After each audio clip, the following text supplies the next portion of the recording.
PCI Express 1.0. PCI Express version 1.0 launched in 2003 as the replacement for older standards such as AGP and PCI. It introduced the lane-based design that defines PCI Express. Each lane consists of two pairs of wires, one for sending data and one for receiving it, allowing full duplex communication. A single lane in version 1.0 provides a raw data rate of 2.5 gigabits per second. After encoding overhead, the usable bandwidth is about 250 megabytes per second per lane. A slot can combine multiple lanes to achieve higher throughput. The most common slot for graphics cards is 16 lanes wide, called a ×16 slot. In PCI Express 1.0, a ×16 connection provides about 4 gigabytes per second of total bandwidth in each direction. This was a major increase compared to the older AGP interface. Version 1.0 also defined slot lengths that are still used today: ×1, ×4, ×8,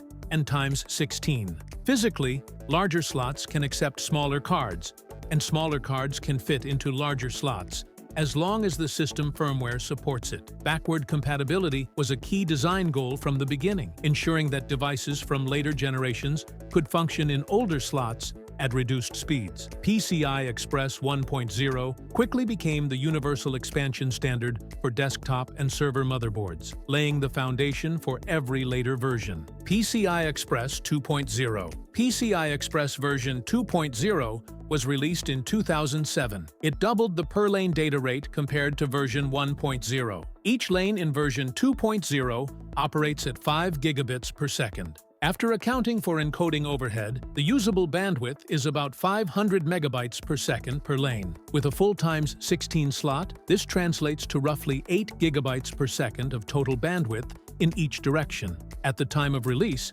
this was enough to handle the most demanding graphics cards without bottlenecks. The increase in bandwidth also benefited storage controllers, high-speed networking cards, and other add-in accelerators. Version 2.0 introduced improved signaling. Power delivery through the slot remains up to 75 watts. Higher power cards use auxiliary 6-pin and 8-pin connectors for additional power. Backward compatibility was fully maintained. Devices designed for PCI Express 2.0 could function in version 1.0 slots, but only at version 1.0 speeds. Likewise, older devices could be used in new version 2.0 slots, ensuring users could upgrade motherboards or cards independently. By the late 2000s, PCI Express 2.0 became the standard on nearly all consumer and workstation motherboards. It enabled a transition away from AGP entirely, and graphics card vendors fully adopted PCI Express as their universal interface. PCI Express 3.0. PCI Express version 3.0 was finalized in 2010 and introduced a major improvement in efficiency. Instead of simply doubling the clock speed, version 3.0 replaced the older 8AB to 10B encoding system with a more efficient 128B to 130B encoding. This reduced overhead from 20% to just about 1.5%, meaning far more of the raw signal could be used for actual data. Each lane in version 3.0 runs at 8 gigatransfers per second. Thanks to the new encoding, this equals nearly 1 gigabyte per second of real bandwidth per lane. A full ×16 slot therefore reaches about 16 gigabytes per second of usable bandwidth in each direction. This made version 3.0 a long-lasting standard, remaining common for nearly a decade. The specification also included stronger error detection and correction mechanisms, which increased data reliability for high-performance computing and enterprise storage. Power delivery remained consistent with version 2.0, but the more efficient signaling meant devices could achieve higher performance without drawing more power. Backward compatibility was preserved as always. A version 3.0 card could operate in version 2.0 or 1.0 slots at reduced speed, and older cards could run in version 3.0 slots. This made upgrading systems gradual and straightforward for users. Because of its balance of performance and efficiency, PCI Express 3.0 became the dominant standard across desktops, laptops, and servers throughout the 2010s, and many systems still use it today. PCI Express 4.0. PCI Express version 4 doubles the per-lane transfer rate of version 3 while keeping the efficient 128B to 130B encoding. Each lane operates at 16 gigatransfers per second. After encoding overhead, practical throughput is close to 2 gigabytes per second per lane in one direction. A full ×16 link therefore reaches roughly 32 gigabytes per second in each direction. This jump enabled very fast solid-state drives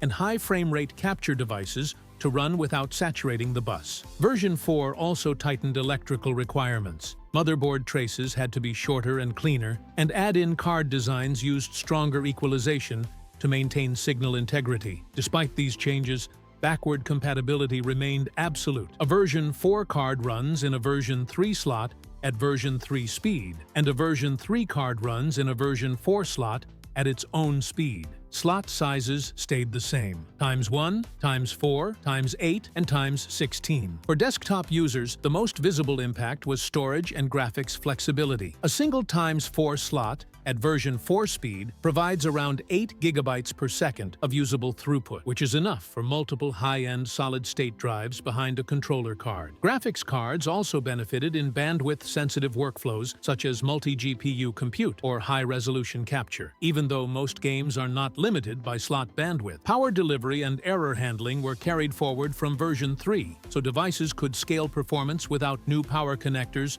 or driver models. PCI Express 5.0. PCI Express version 5 again doubles the signaling rate. Each lane runs at 32 gigatransfers per second. With 128B to 130BE encoding, usable throughput is close to 4 gigabytes per second per lane in one direction. A full ×16 link therefore delivers about 63 gigabytes per second in each direction. This level of bandwidth targets accelerators, very fast networking, and next-generation solid-state drives that can exceed 15 gigabytes per second behind a ×4 link. To achieve reliable links at this speed, version 5 emphasizes stricter channel budgets, low-loss connectors, and the use of retimers for longer paths on motherboards and backplanes. Even with these electrical changes, the core principles remain the same: lane aggregation, full duplex operation, and strict backward compatibility. Any version 5 device can interoperate with earlier versions at the older speed,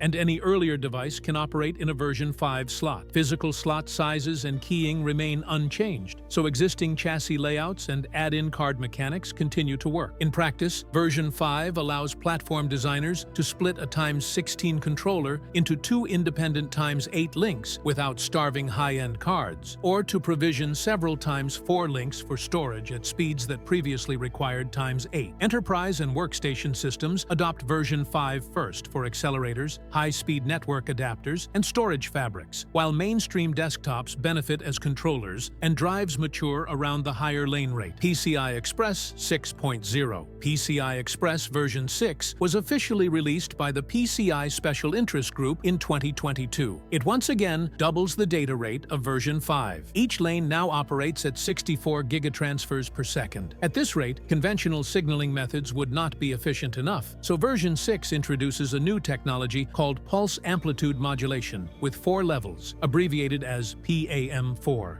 This method transmits 2 bits of information per signal change instead of 1, effectively doubling bandwidth without doubling frequency. Each lane in version 6 delivers about 8 gigabytes per second in one direction. A ×16 link provides about 128 gigabytes per second in one direction, or about 256 gigabytes per second bidirectional. This level of performance enables next-generation graphics, artificial intelligence accelerators, and solid-state storage controllers to move data at unprecedented speed. Version 6 also includes advanced forward error correction to compensate for the increased signal complexity of PAM4. Latency is carefully managed so that error correction does not slow down data transfer in high-performance environments. Backward compatibility remains intact, meaning a version 6 card will run in earlier slots at lower speeds, and older cards can run in version 6 slots. The adoption of version 6 is initially focused on servers, data centers, and high-performance computing systems, where the ability to connect many accelerators and memory expansion devices requires extreme bandwidth. Consumer platforms are expected to adopt version 6 later in the decade as controllers and devices become available. There's a great video on the screen now. Don't miss it.